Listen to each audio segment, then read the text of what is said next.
bahasanya dia juga akan tulis tentang masalah ketuhanan Melayu tu. Dan saya tak tahulah sejauh mana dia, saya tak follow apa dia jawapan dia hari ini. Tapi bukan soal itu. Saya nak ceritanya, saya tak kisah kalau sebelah-belah mana-mana pun saya cakap. Anwar Ibrahim itu pun saya kata.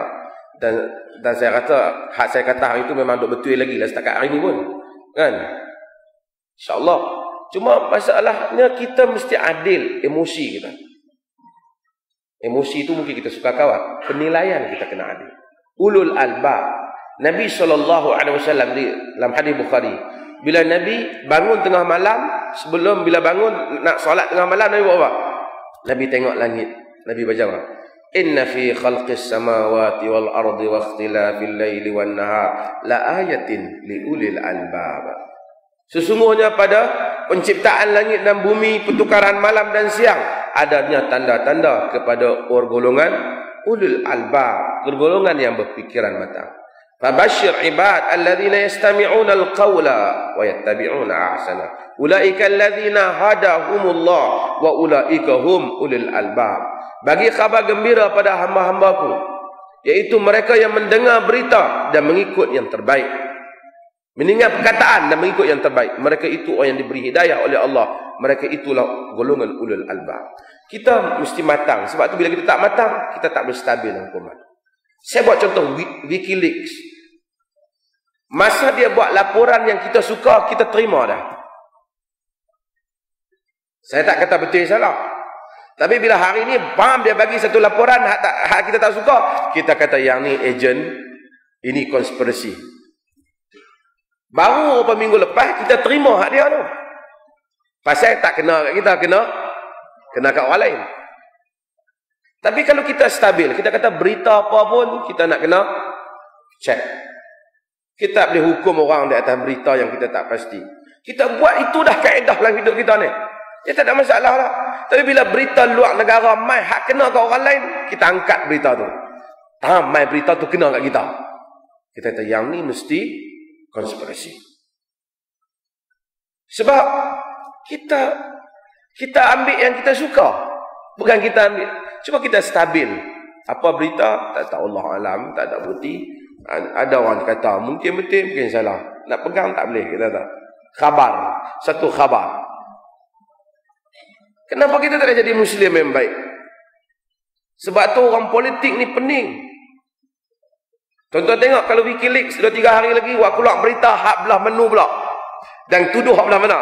Tentu berita tu ramai kata yes. Tapi kita orang agama, orang mengaji sunnah, kita tak kata. Kita kata apa? Ya ayyuhalladzina amanu in ja'akum fasiqun binaba'in fatabayyanu. Kita cek. Kita mungkin boleh ada penilaian tertentu, rasa betul tak betul, tapi kita tak menjadikan itu sebagai pemutus.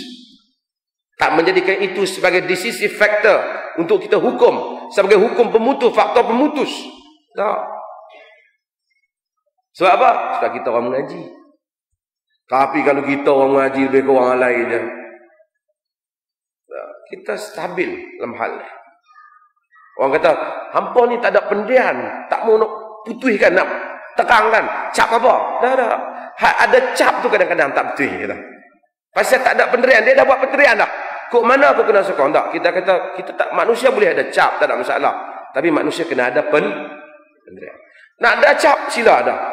Tapi bila sampai benda yang kita pasti tak betul, sekalipun di pihak kita, kita tak pegang.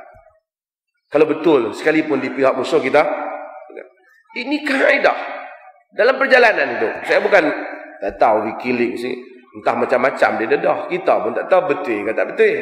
Kan? Sebab tu benda luar negara ni macam-macam lah. Kan? Wallahu a'lam. Ada soalan?